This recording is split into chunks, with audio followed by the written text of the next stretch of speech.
Salut tout le monde et bienvenue dans cette toute nouvelle vidéo qui sera un update lecture. Ça fait méga, giga, super longtemps que je vous en ai pas filmé un. Je crois que le dernier que je vous ai filmé datait de août, voire septembre. Et je m'aperçois que du coup, étant donné que je n'avais pas énormément lu, je vous en avais pas fait tout simplement. Et là je reviens parce que du coup j'ai repris un petit rythme de lecture plutôt sympa. Et, euh, et j'ai pas mal du coup de lecture à vous présenter. Mais on va faire comme d'habitude, je vais vous en présenter 4. Donc il y a un ou deux romans que j'ai lus plutôt août-septembre et les deux derniers en fait c'est ceux que j'ai terminés donc début février. Donc c'est parti, je vous présente ça tout de suite.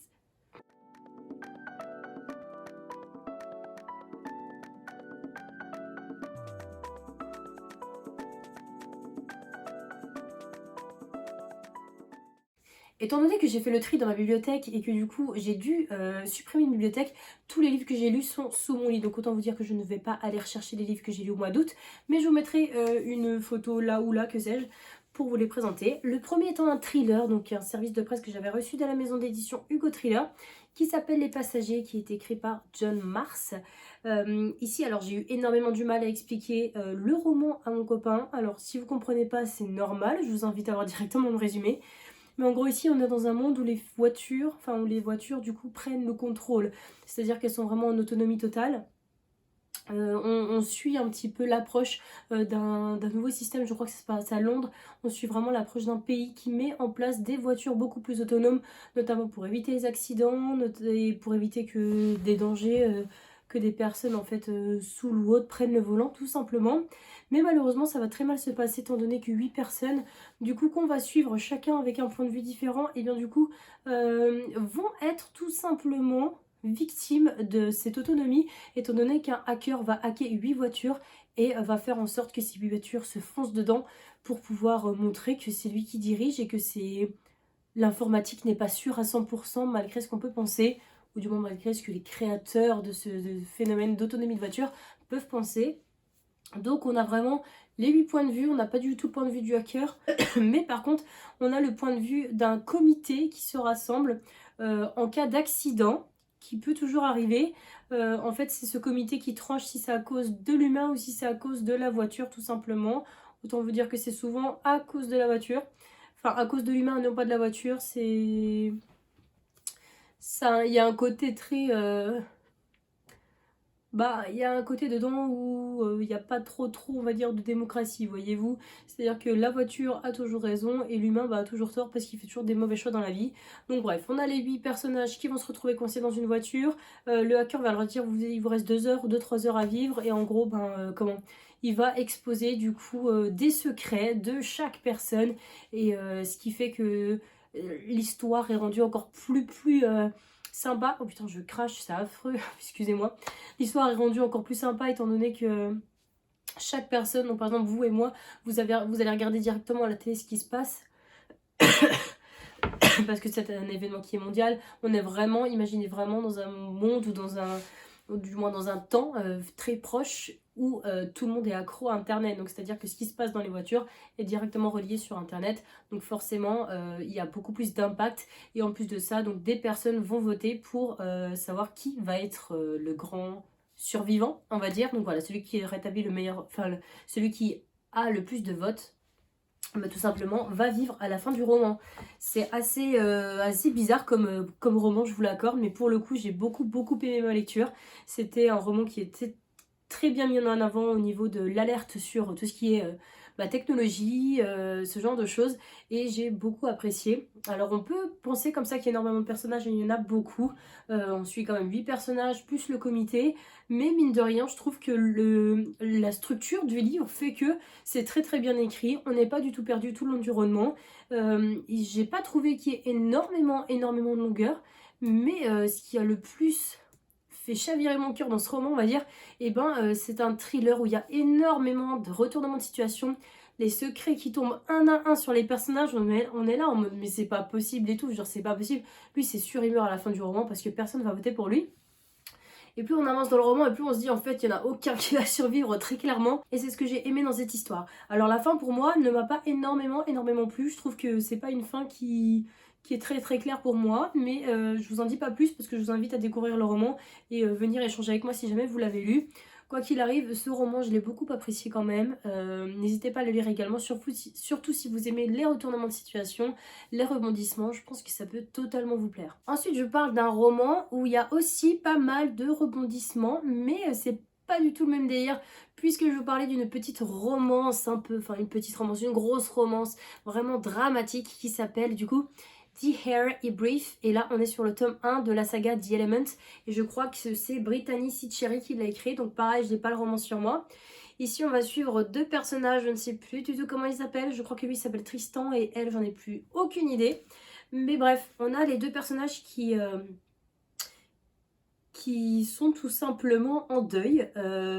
On va suivre le personnage, donc la fille qui reste absolument ancrée dans son monde et qui a envie de survivre parce qu'elle a une fille et qu'elle vit plus pour sa fille que pour elle, mais quoi qu'il arrive, elle a ce côté où elle a envie de vivre. Et on a Tristan d'un côté qui se laisse pas mourir, mais il va se reculer du monde et il va en avoir totalement rien à foutre des gens en toute honnêteté. Je pense qu'on peut résumer ce roman comme ça. Et un jour, il se retrouve en tant que voisin. Elle va voir qu'il est en souffrance, elle va voir qu'il est en deuil.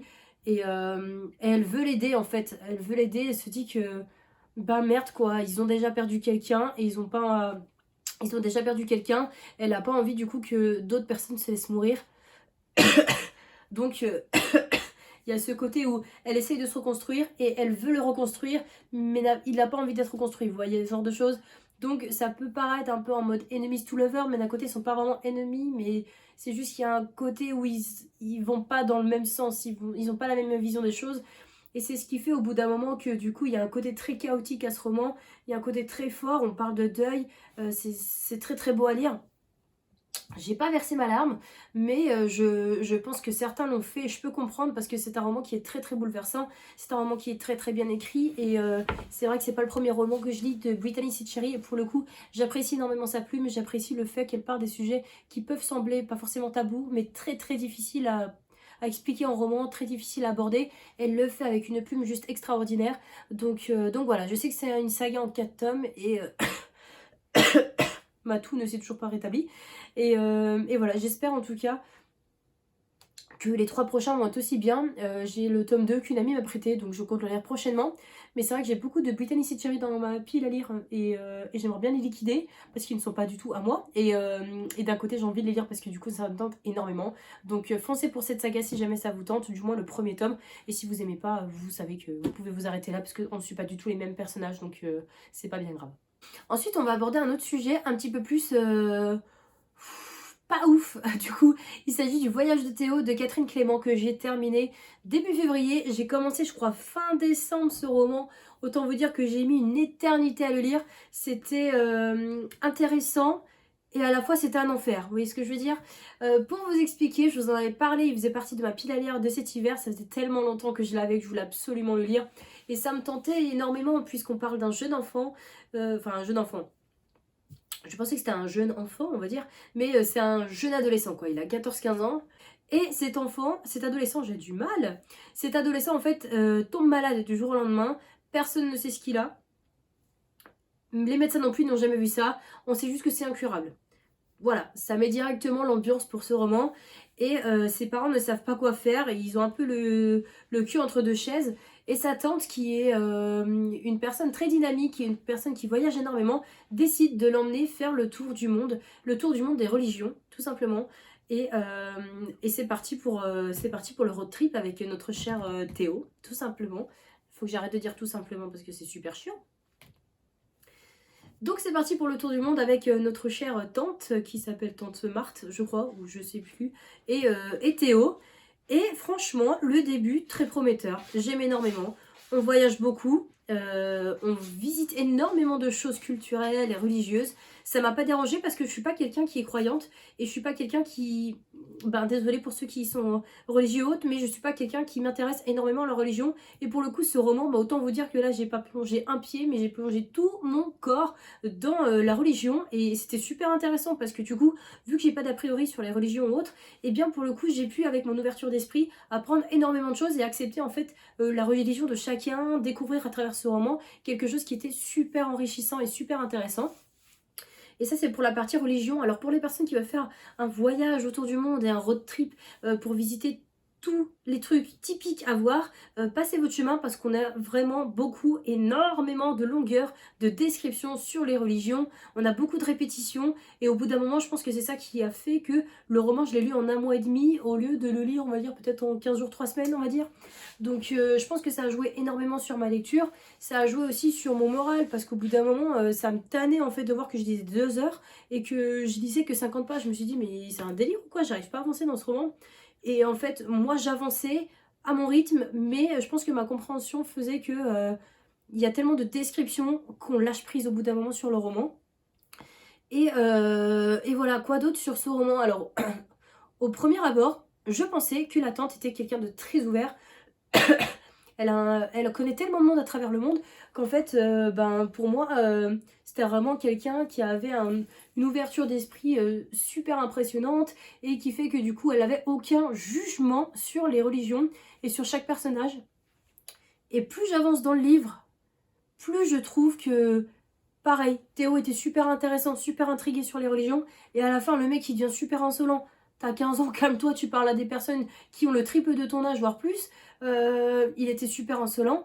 Et la tante, en fait, au bout d'un moment, tu t'aperçois qu'elle émet des critiques sur des religions, alors qu'au début, elle n'en émettait pas du tout. Et je me suis dit, alors, qu'est-ce qui se passe là?